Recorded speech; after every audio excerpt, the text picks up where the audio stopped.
Good afternoon. Dinesh D'Souza is probably best known for his documentary films 2016, Obama's America, which is the #2 most successful political documentary ever made, and America, Imagine a World Without Her, which came out in 2014 and sits in the #6 spot as the most successful documentary of all times. In addition, Dinesh has authored a number of bestsellers, books both politically and Christianity. His most recent book is entitled Stealing America: What My Experience with Criminal Gangs Taught Me About Obama, Hillary, and the Democratic Party. This book is the result of his adventures with the Obama administration, leading to a forced confinement, out of which he got some new insights about American politics. Here today to tell us about those experiences, ladies and gentlemen, please help me welcome a great American, an incredible friend, Mr. Dinesh D'Souza.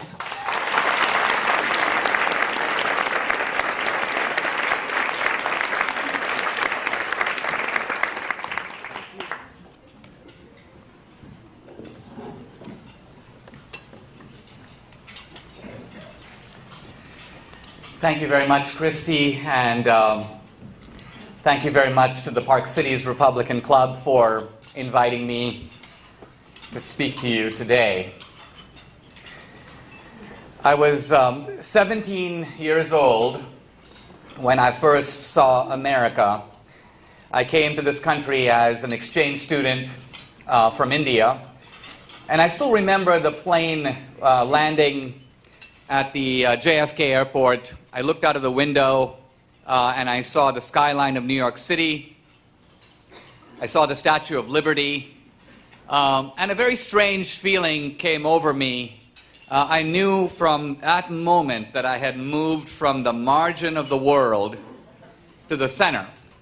And I knew that my life from that moment on would somehow be, in ways I couldn't anticipate, completely different.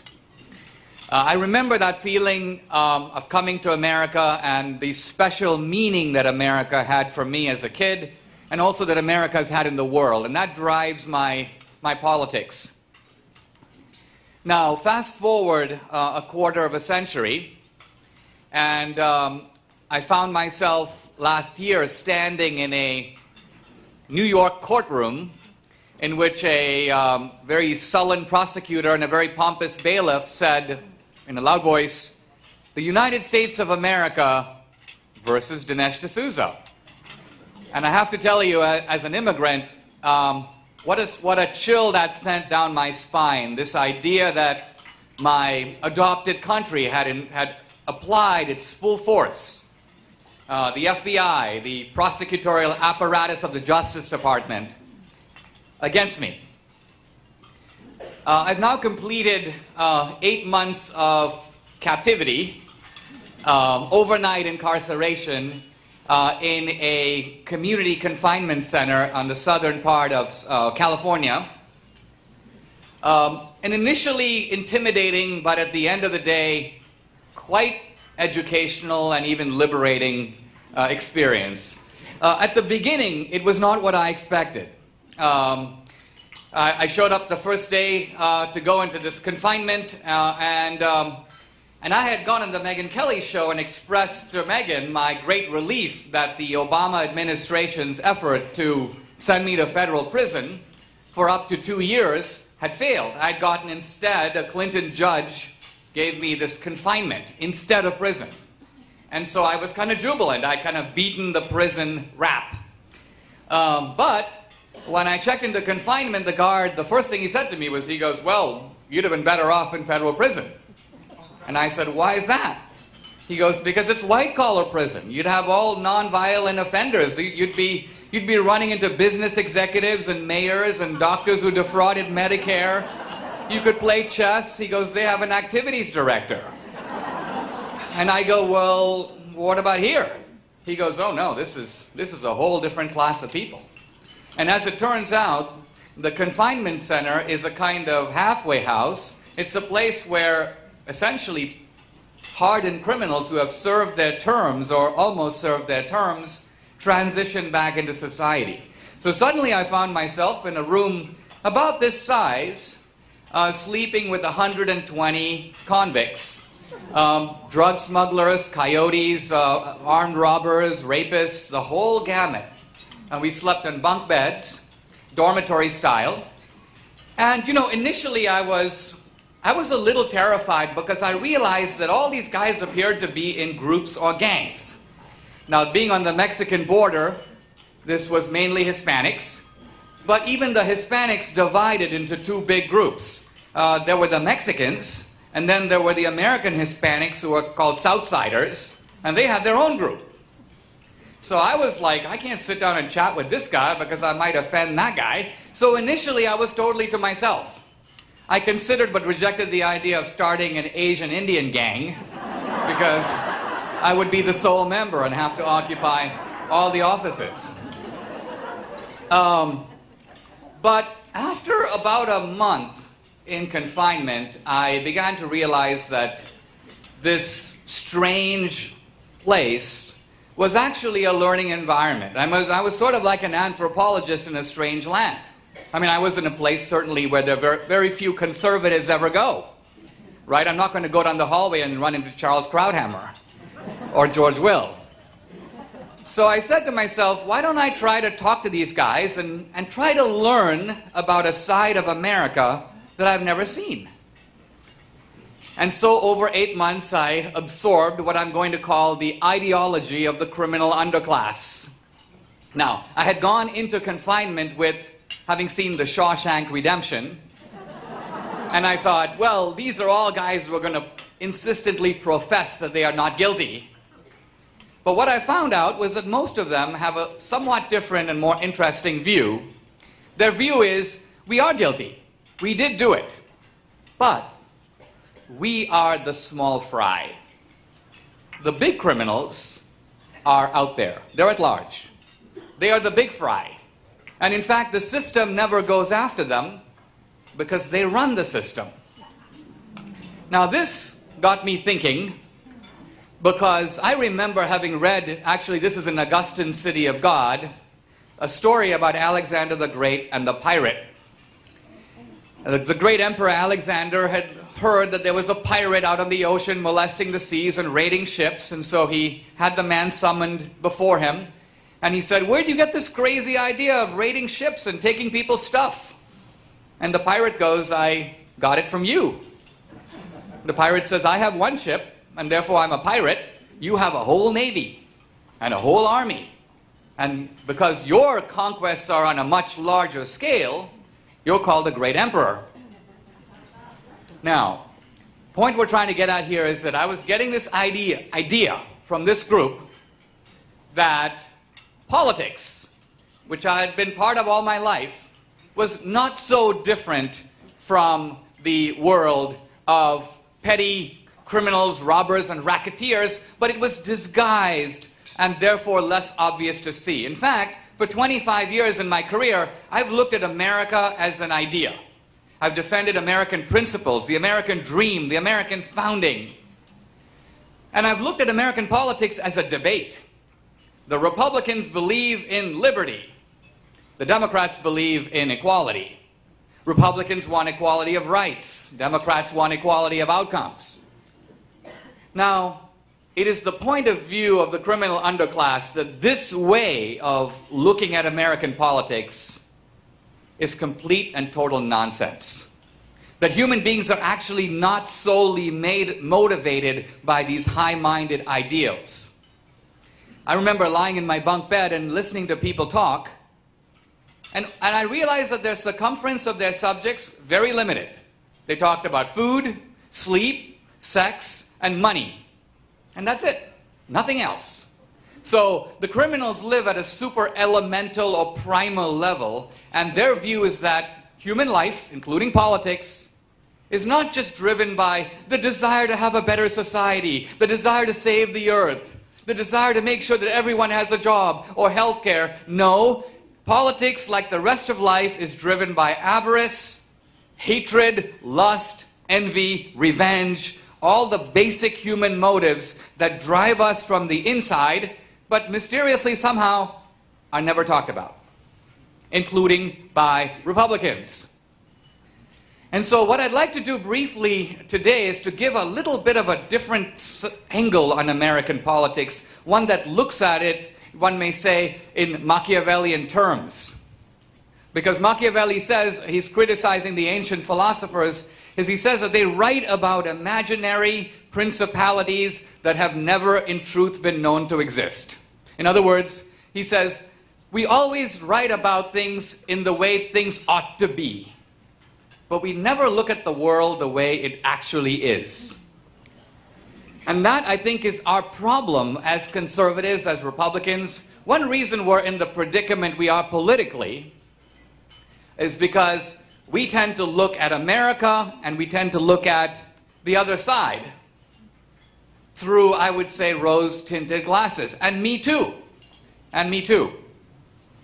But I'd like to look at America a little differently. Now, interestingly, when we look at the left and we ask the left to describe us, they do what the criminals do. They look right away at motives and they attack our motives relentlessly. So a left-wing description of the people in this room would go something like this. You people are greedy, selfish, materialistic, warmongers, racists, sexists, homophobes, you're against the environment, and so on. It's a long, familiar litany. Basically, to put it bluntly, you're a bunch of really bad people. But if we look at how Republicans have described Democrats for the past 25 years, it goes something like this. Democrats are well-meaning people who try to do good for society, but their policies just don't happen to work very well. And in fact, if you look at the Republican candidates today, and you ask them about Obama, you get a consistent theme. Obama doesn't get it. Obama doesn't get it. He's a nice guy. He's trying to do good, but he just doesn't understand. And so now begins what I'm going to call the GOP Obama Educational Project, which is to say, we then now proceed to lecture Obama on the way the world really is. Hey, Obama, we need to inform you that Putin used to be a KGB officer. Hey, Obama, we need to tell you that if the mullahs say that they want to build a bomb, they probably do. Hey, Obama, if you have confiscatory tax rates, that may not be a very good thing for the economy. And on and on. We've been at this now for 7 years. And evidently, Obama is a super slow learner, because he never gets it. He doesn't even seem interested in this great educational project that we have going. Now, after a while, an intelligent person begins to think that maybe he's not about this at all. Maybe something else is going on, and we should pay attention to what that might be. Now, to look at American politics a little differently, I want you to imagine a guy who's been working really hard for a living, adding up numbers or cleaning office floors. And this guy is now living, let's say, in Dallas. He leaves his office, his home is a little underwater, his credit card bills are too high. He's going home, and he passes the Dallas Country Club, or he passes a beautiful restaurant, and he looks inside through the glass doors, and he sees all these people who are eating and drinking, and limousines are pulling here in and out, and everyone seems to be laughing. And suddenly he begins to experience a certain kind of almost inexplicable rage. He's actually not experiencing anger so much as he's experiencing envy. Envy. Now, envy is the worst of all human emotions. The reason it's so bad is every other vice, if you look at the 7 deadly sins, all the other deadly sins have some element of good in them. Take anger. Anger is actually a deadly sin, but Aristotle says that to be angry with the right person, in the right way, at the right time, and for the right reason, is a good thing. So the other vices are not all bad. But envy is all bad. It has no redeeming virtue to it. It's often confused with its cousin, which is jealousy. But jealousy actually is rooted in something good. If you read the play Othello, Othello, the hero, is jealous. Why is he jealous? He thinks his wife is having an affair. He's wrong, but if she were, he'd be right to be angry. Why? Because jealousy is that feeling of anger at being deprived of something that you do have a right to, that is actually yours. Iago, the villain of the play, is envious. Iago says of Cassio, he had the daily beauty in his life that makes me ugly. So what has Cassio done to Iago? Nothing. Cassio's goodness is a rebuke to Iago. That's why he hates him, and he wants to bring him down. The key to envy is not self-improvement, it's pulling the other guy down.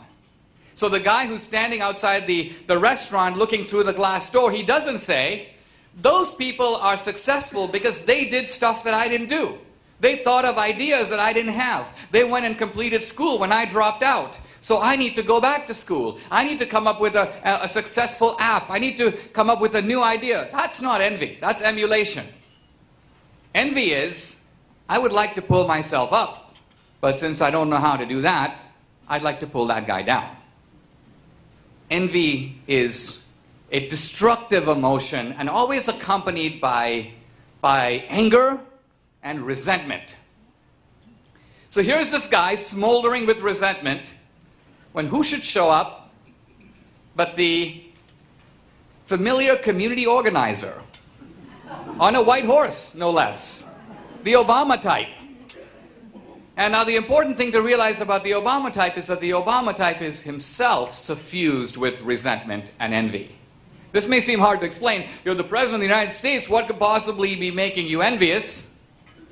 But we live in an entrepreneurial society where the greatest recognition and the greatest rewards go to people who come up with new stuff.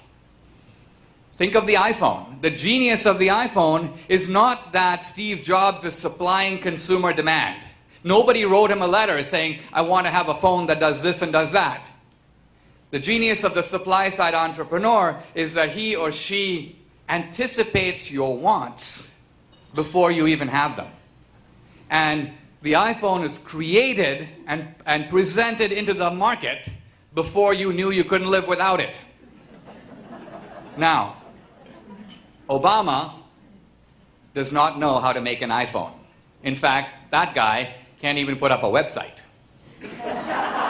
From the entrepreneurial point of view, we're looking at a total loser. But this does not mean that Obama is not talented. He's actually very talented, but he's talented at something else. I would say he's not even a community organizer, he's a resentment organizer. And what he's able to say to the guy standing in front of the restaurant is, listen, pal, you're not actually envious. You are righteously indignant. Why? Because you see those people in that restaurant? They have been stealing from you. They are actually in possession of your stuff. The good news for you is that you don't actually have to do anything, except vote for me. I have a bunch of powerful friends, and together we will go and take their stuff and give some of it to you. Now, this, it seems to me, is the hidden conflict that's going on in American politics. It's the conflict between the entrepreneurial class, or the wealth creators, and all the people who work for them.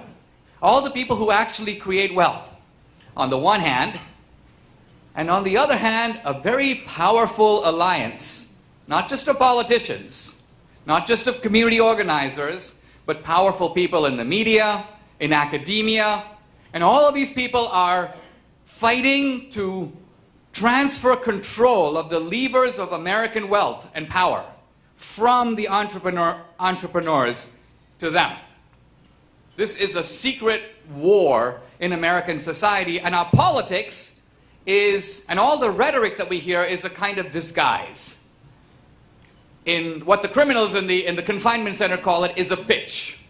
So what's a pitch? If you've got a scheme, let's say you're a gang and you want to rob old ladies by breaking into their apartments and taking their stuff. Much easier than breaking into the apartment is if you can convince the old lady to take the latch herself off the door. And then you kick the door in and go do your thing. So what you say to her to make her trust you momentarily to lift that latch, that's called the pitch. Now I want to look at Obamacare and the Obamacare pitch. Because again, if I were writing about Obamacare a few years ago, I would write about it in terms of, does it work? Does it provide, is it efficient? Does it discourage people from going into medicine? Blah, blah, blah, blah, blah. But now let's look at Obamacare a little differently. Let's look at Obamacare as a confidence scheme or a scam. So Obama goes to the American people and he goes, hey guys, I got a good one for you. You see these insurance companies? They're rich. They're fat cats, they got a lot of money, let's you and I go get them. Let's make them do stuff that they otherwise would never do. Stupid stuff. Like let's make them insure us for ailments we had before. Think of how crazy that is. That's like calling for fire insurance when your house is already on fire. How do we do that? So a lot of Americans go, what a great idea, Obama, you go get them. But now the plot thickens. Because Obama sits down with the CEOs of the insurance companies and he goes, guys, I got a deal for you. I want to have greater federal control over the whole healthcare industry. You won't like that. But part of my plan is to force millions of Americans who don't want insurance, don't want to pay for it, don't want to buy it. I'm going to make them buy it by law. That means millions of new customers for you and hundreds of millions of dollars in profits. So you need to support Obamacare, buy ads to convince people to put it through. So here's my point. Obamacare on the surface is a collusion between Obama and the American people to go get the insurance companies. In reality, Obamacare is a collusion between Obama and the insurance companies to go get the American taxpayer, to go get the American people. So this is to me, a little bit of a more illuminating and realistic way of seeing how politicians operate. In other words, ways in which they use politics to colonize large areas of the economy. What we've seen under Obama is the federal government extending its reach over banks, investment houses, automobile companies, the whole healthcare industry. Now they're moving into the energy sector. They're using the free college stuff to get into education, another multi-billion-dollar. Now we're now talking not about the government sector, but the private sector. So this resentful class of people has no interest in creating wealth. They don't want to run these companies. They don't want to tell you where to drill or where to find oil. But once you find oil, they want to appropriate it. They want to be able to tell you what to do with it, what you can sell it for, and where that money should go. Now, this may seem like a dark and almost unbelievable portrait of American politics. We have seen the kind of Tammany Hall corruption that was at one time confined to small pockets of American life. The urban machine in New York, or the daily racket in Chicago. But now we have in Hillary a Secretary of State who's figured out how to convert her office, which is to say American foreign policy itself, into an instrument of accumulation of enormous private wealth. In other words, the ingenuity of the Clintons is they figured out how to make money out of the uranium mines in Kazakhstan and out of Canadian billionaires who have oil interests in Africa. The Clintons even figured out how to make money in Haiti. There's no money in Haiti. But yes, there is a big inflow, $10 billion to be precise, of aid money.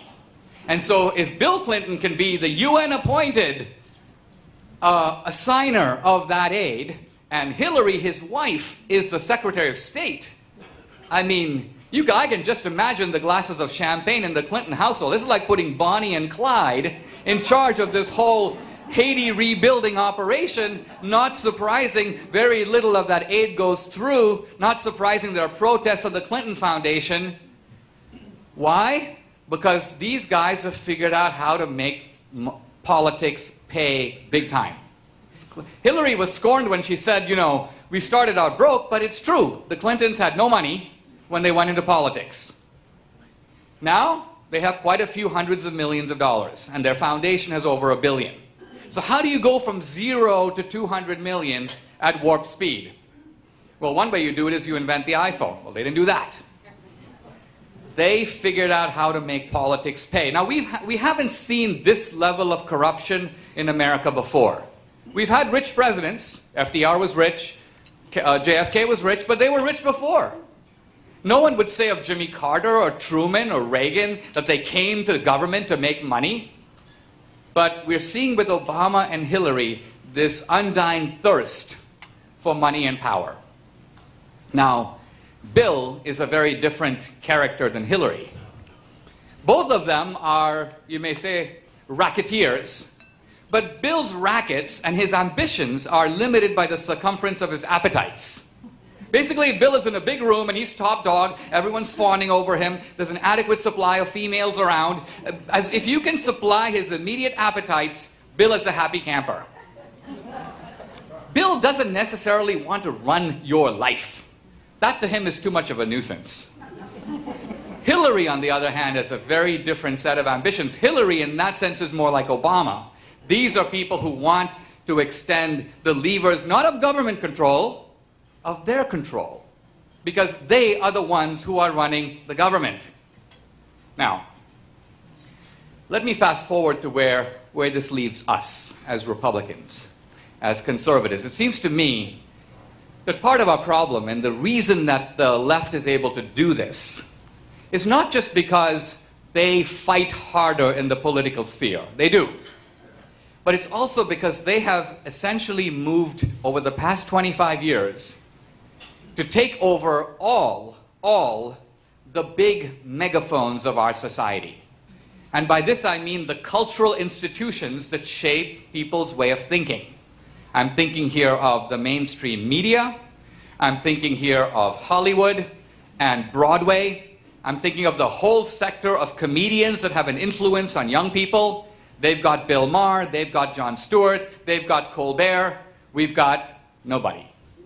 And in addition, they've taken over much of the elite education, higher education. They've become increasingly powerful in elementary and secondary education.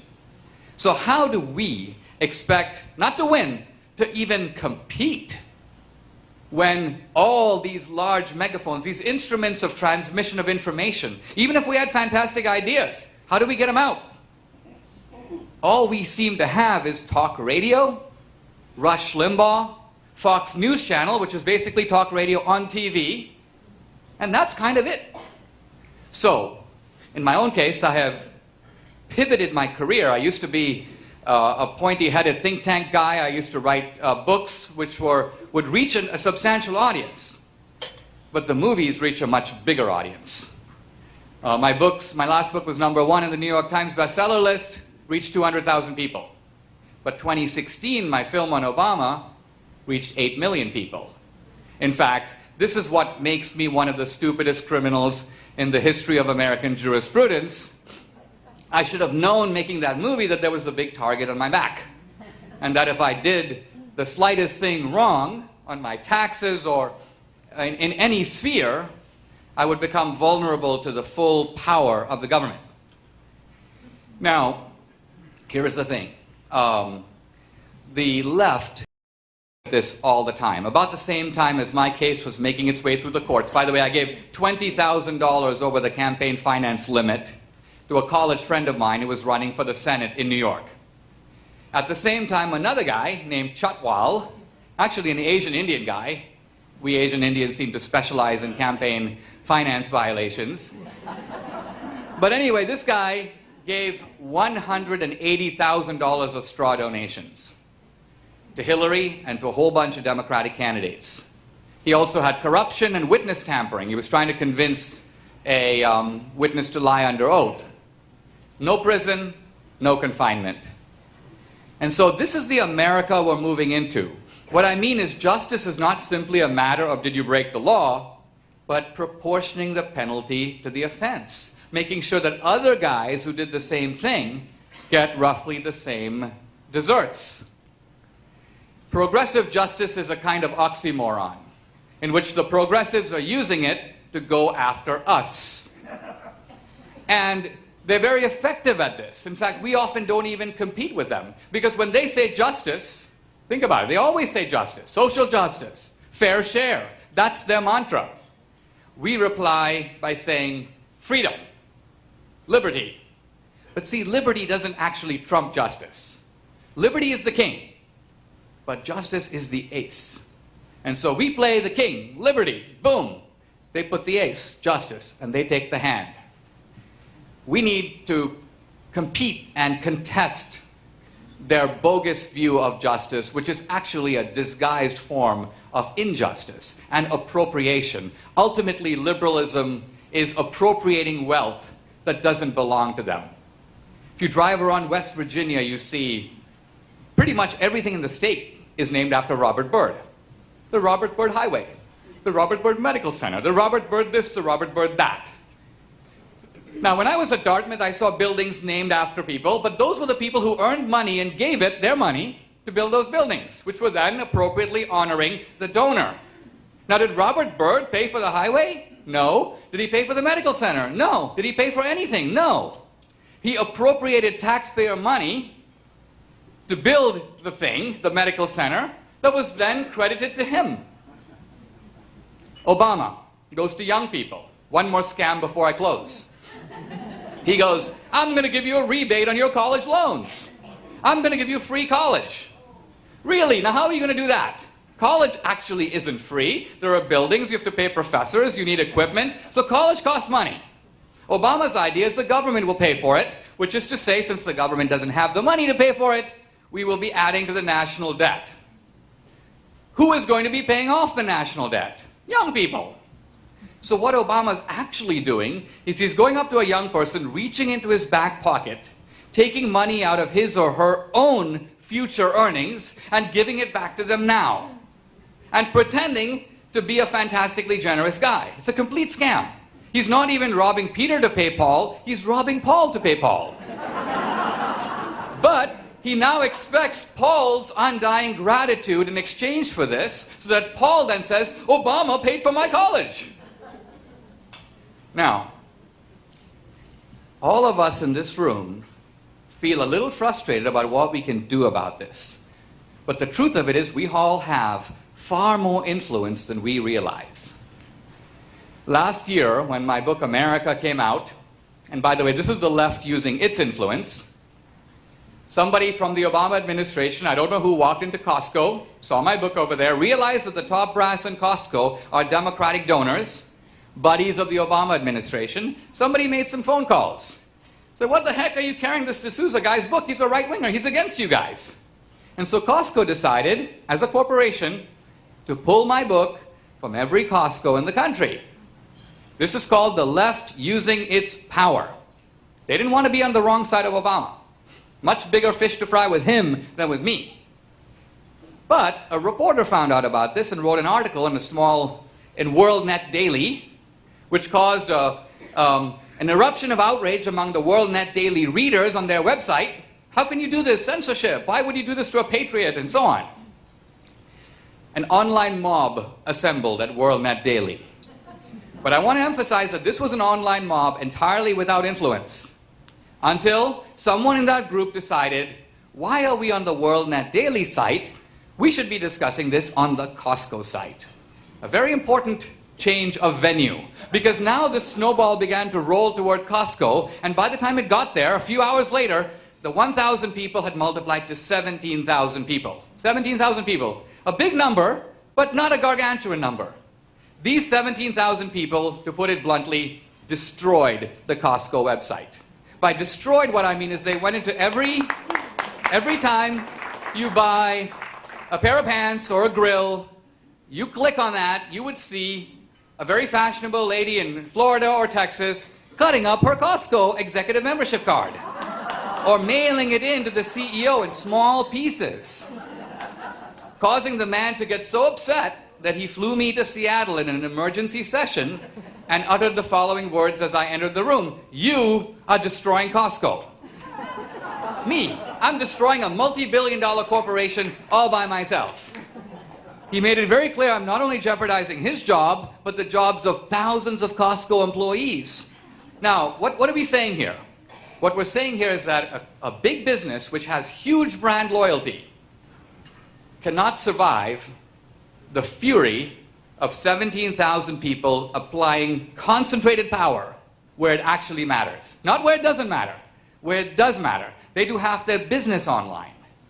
So I said goodbye, thank you. I flew back to San Diego. The moment I landed, I learned Costco has reversed its decision. All my books are back on the tables in Costco. They've ordered 25,000 new copies of my book. And when my film came out, America, last year, normally DVDs are on a big table. They built a special stand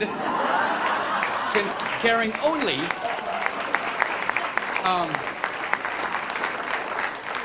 so in the new era of technology, this is how we use influence. Let me close this way. Years ago, one of my professors told me the story of the lion tamer and the lion. Here's the lion, and here's the lion tamer, a little guy with a stick. And he twirls a stick, and the lion begins to do all kinds of tricks and machinations in response to the lion tamer. And my professor asked a simple question: who is actually more powerful, the lion tamer or the lion? Well, it's the lion. So why is the lion so sycophantically and obediently prancing to the instructions of the lion tamer? And the answer is that the lion doesn't know its own power. The lion thinks that the lion tamer is more powerful. And that's our position as Americans. We actually are extremely powerful. This progressive heist can't go on without our permission. It can't go on if we decide to apply concentrated power against it. But we have to be creative in thinking of how to use that power. Next year, I'm going to release a movie. It'll come out probably the week of the Democratic Convention. They're going to be giving you a narrative, and we're going to be giving you truth. A counter-narrative, you might say.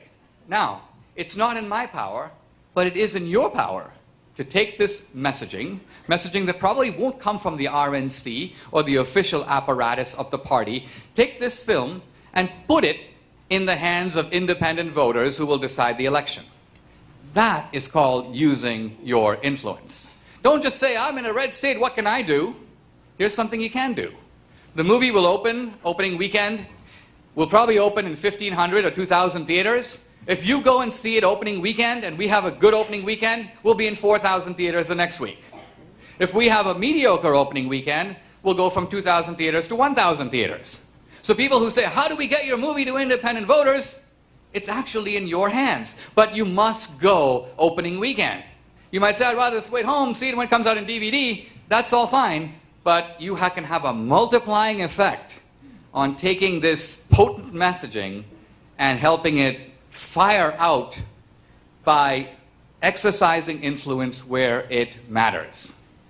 At the end of the day, there are very few times in American history when the ordinary citizen is called upon to do more. Normally, America is a country where it's kind of like a house.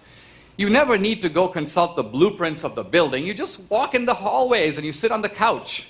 It's only when the building begins to shake then you say, I better go to the attic. I better figure out how this thing was put together. So we are at one of those times when it is now in our hands. By tragic necessity, it is our mission to be in a position to save this country. Think of all it has done for us and what we need to do now, if we have the creativity and the resolution, to put America back together again. Thank you very much.